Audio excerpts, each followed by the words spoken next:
Mamae 2024 Gavker to Yelibino solution. Pour n'a pas problème ya trompe, fibrome, myome, kyste, règle abondante. Gavker to Zalina solution. Yo oyo kota ménopause atana 65 ans na Gavker oko simba mwana. Ebongo oyo etali fertilité masculine. Ma papa to bossani binoté, faiblesse sexuelle, éjaculation précoce, insuffisance des spermes, topé agrandissement de pénis. Bossa moi si et kimayo qui mobali et télémaka bien te awa yo kayango et télémi. Ebongo oyo etali loposo, vergeture, babengi nduta, bouton, tache, acné. Gavker ba produit ya solo teint uniforme. Na 5 jours ya pamba oteli talendenge bimi kitoko na feti. Tozalina gamme complet ya Coca-Cola, ya injection, ya comprimé, na ya suppositoire. Ozalina problème ya hémorroïde interne, topé externe. Papa, maman, kaka na 2 jours ya pamba omoni changement total. Pour la maladie, tension, diabète, AVC, topé, obésité, lobico et zali, perte de poids, sans okota salle de sport. Kisi ya injection, P comprimé, na Gavker, bikalibela. Olingi okima, suki pe mandefu ya pembe, benga biso na lombango, po awa, tozali na solution moko durable. Ba produit na biso nyoso, ezali 100% naturel, P et salemi, na ba plante, na ba industrie, ya Angleterre, P Allemagne. Benga biso na numéro oyo, plus 44 74 05 65 35 48. Gavker, solution ya santé na yo.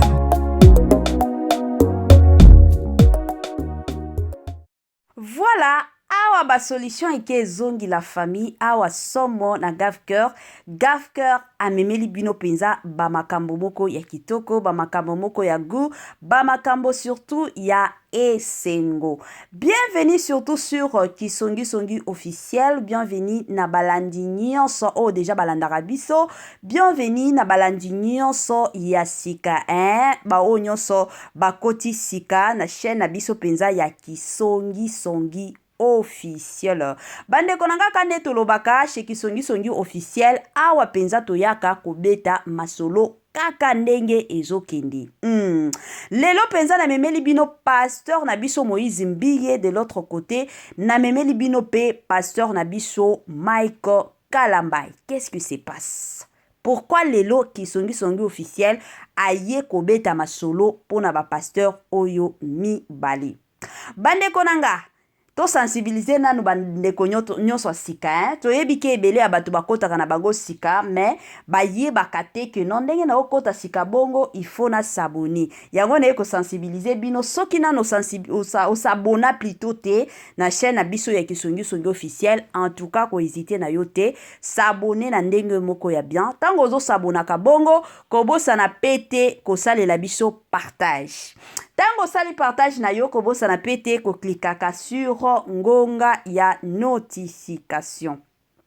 Tosala kango bongo, pourquoi? Parce que tozalaka na posa chaque fois que vidéo ya sike kokota na Kisongi Songi officiel, boko zala directement et encore informé na ndenge moko ya bien penza mingi makasi. Voilà la famille, toye na pasteur Mike Kalambay, toye na pasteur Moïse Mbiye. La famille ebele ya batuto utaki kolanda concert ya ba pasteur na biso oyo mibale. Hey, eza somo, ba concert na bango nyonso mibale. Ya liboso ezalaki concert ya pasteur Moïse Mbiye oyo salama na stade de Martyrs. Ya mibale toyaki kolanda concert ezalaki ya pasteur na biso Mike Kalambay oyo esalama na Zénith de Paris. Nenge zaboyi, pasteur Mike Kalambay aza pe na concert mosusu. Congolais, Congolaises, partout aux alikota la biso, toyeli yo offre oyo ezali na kati ya maluku, vente ya ba terrain ya 20 mètres sur 15. Awa na kati ya commune ya maluku, ba terrain oyo ezali kitoko, ezali na emplacement ya bien, ezali plat, ezali ba terrain oyo ezali na problème ata moko te. ndeko na biso ozali kotala biso, contactez biso na numéro oyo ezali affiché na ba bande d'écran na bino. Contactez biso pour na ba précision. Ba terrain oyo ezali kotekama na $350 ya pamba. Na $350 ya pamba ozwi terrain na yo ya 20 mètres sur 15.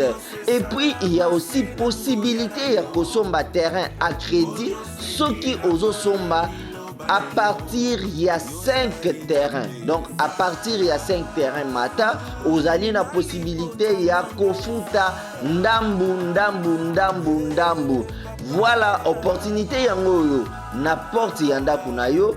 Contactez ba numéro na biso oyo ezali affiché pour na beaucoup plus de détails. Posa penza ya kosomba lupango ba mapango yango yo, c'est le moment to profitaka na biso occasion ya kosombela bana na biso ba mapango esalaka kitoko mingi. Sombela bana na lupango tango ozananu na bomoi. Toyebi toboyi na biso tango okufa ba okendo kunda yo ozo regretter na cercueil que non, pourquoi na sombela bana nanga lupango te. Alors ba mapango yango yo $350 ya pamba osombeli bana na yo lupango. Voilà. La famille tozonga na makambo na biso. Kande na betaki lisolo ndenge eza boye, pasteur Mike Kalambai pe concert na ye eza prévu le 27 juillet 2024. Après concert à pasteur na biso Moïse Mbie tomona déjà ba affiche ya ebele ya batu ba okoma pasteur Mike zongisa Yesu na stade. Je suis sûr et certaine que ebele ya batu tomona ba affiche wana. Oye sali que non lelo na ya kobeta masolo la famille eza que tango na komona ngo na ba page officielle ya Majabu. Bandeko to solo la nanu, to beta nanu masolo, parce que to mona yango na ba page mosusu ya ba Facebook. En tout cas, je n'étais pas vraiment intéressé. Tant na mona ki na lobati kaka eza kaka biso to lela na biso buzz. Mais tango na ki komona yango na Majabu, en tout cas na tiraki penza attention mingi. Baeko ka ba fiche wana batu ba komati na ba carton que pasteur Mike Kalambai zongisa Yesu na stade de martyr. Et puis du coup na komona ba photo wana na page officielle ya Majabu. Voilà. Bande konanga na vanda ki na lobby oh nini to mona lisusu nini, parce que tolanda ki interview moko ya pasteur Moïse Mbie. En tout cas kolanda pasteur Moïse Mbie, selon lui azalaka problème na pasteur Mike Kalambai. Selon lui il est prêt même aujourd'hui ya koloba kenon akutana na pasteur ba solo la ba bongisa koyoka penza koloba ya pasteur na biso Moïse Mbie. Mais de l'autre côté soki totali bien pasteur Mike Kalambai ata soki akeba interview ba tuniye concernant pasteur Moïse Mbie, en tout cas a échappaka toujours ba question wana alingaka toujours ko répondre te. Wana déjà et signifia makambo ibele. En tant que pasteur toyebike mutu abanda soki lelo ba yeko swana mutu abanda biswana, c'était le pasteur Moïse Mbie. Ye mutu abanda mais soki oza mwana nzambe eza na ba makambo susu to bongisa na biso ata soki tokozonga ndenge tozalaki et ozala te mais l'essentiel to bongisa. Siko makambo o penza esali ke nona ya kobeta masolo eza oyo na mona kita na moni ba fiche pasteur Mike Kalambai zongisa Yesu na stade de martyr. Bande konanga na vanda ki na lobi siko na concert ya pasteur Moïse Mbie, donc Yesu azalaki lisusu na stade de martyr te. To eza nini? Yango to mona lelo batu ebele ba oloba non Majabu eye ko diviser ba sala nzambe to ba musicien na biso. Mais bande konanga na ba fiche wana esala kinga pasi. To yebike mutu a contrôlaka to mutu a géraka ba page wana ezalaka pasteur Roy Bondote, ezalaka pe mama Miriam te. Ezakaka manager na bango nde mutu atiaka ba fiche wana. Siko soki mutu deja ba otia ba fiche wana e ola kisa deja ebele ke non pasteur Moïse Mbie seki aza ya nzambe te. Tango akendo beta concert na stade des martyrs seki akendo beta concert pona lokumu nzambe te. yango lelo ekomi kotia confusion ya makasi entre bakretien na bakretien. Babiloko ya bongo ezosala bien te, babiloko ya bongo eza bien te, wana eza selon ngai. Nayebi te bandeko na nga bino bolandaka kisongi officiel. Nayebi te selon bino. Kande nayebisi bino soki bolingi bokota na page na biso ya Majabu officiel la famille, page ya Facebook bokendo mona ba affiche wana. Bakomi yango na carton na babik. Pasteur Mike Alambai zongisa Yesu na stade de martyr. Donc cela veut dire que tango pasteur Moïse Mbi abeta ki concert, donc Nzambe azalaki lisusu na stade de martyr te. Bandeko nanga o eza ba confusion. Yango ezo mema mbutu entre ba chrétiens. Ngana lobaka toujours eza na babilo mosusu mosusu bo kanisa na sala eloko moko munene pour que attirer batu. Peut-être que eloko munene attirer nango batu te. Moi eloko kaya muke. Eye ko sala mbutu eye ko betisa ebele ya batu mabaku. Tomonaki avant concert ya pasteur Moïse Mbiye lui-même, pasteur Nabiso Roy Bondo, alobati yepe ako participer na concert à Moïse Mbiye. Et du coup toye komona lelo na page ya Majabu bazongisa Yesu na stade de martyr. Bandeko nanga biloko abongo eosala pasi. Eosala pasi penza ya makasi. Et surtout koyoka o bandeko mosusu balobaka ti lelo ke no batu oyo bazotia mbutu entre ba chrétien eza Majabu. Tozwaka bapel la famille. Kande mbo yebi ba o ba yebinga naza na chaîne mosusu kuna nde na tiaka pe na numéro ya téléphone ezalaka somo ba appel na ba message. Ezalaki na bandeko moko ba benga biso. Batindela biso ba message na chaîne nga wana mosusu bandeko nanga baloba ebele. Mais kande boyebi biso toyaka pona kopanza batute, toyaka pona koloba o efoto loba. Neti ba makoma ya bongo to ba écrit ya bongo ezalaka bien te.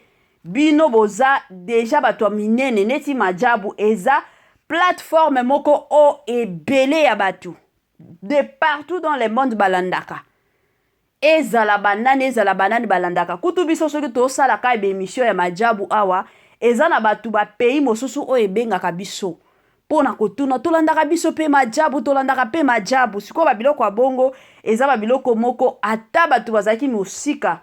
Babando salela bino confiance, au moins na batu bakomi komituna. Est-ce que eloko eza penza ya Nzambe to eza ya Nzambe te? Bien que batu bakomi, c'est bien batu mosusu bakoma. Mais ezala teke ezala na chaîne na bino. Ekozala bien te. Ekozala penza bien te toyebi te. Nini eleka na Majabu entre Majabu na pasteur Moïse Mbiye.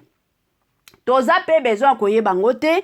Toza pe na besoin okotela ngo mozindo te. Mais ce qui problème ekozala, to problème ezalaka, ekozala bien en tant que bana Nzambe attaque basala Nzambe bobongisango na kunzu.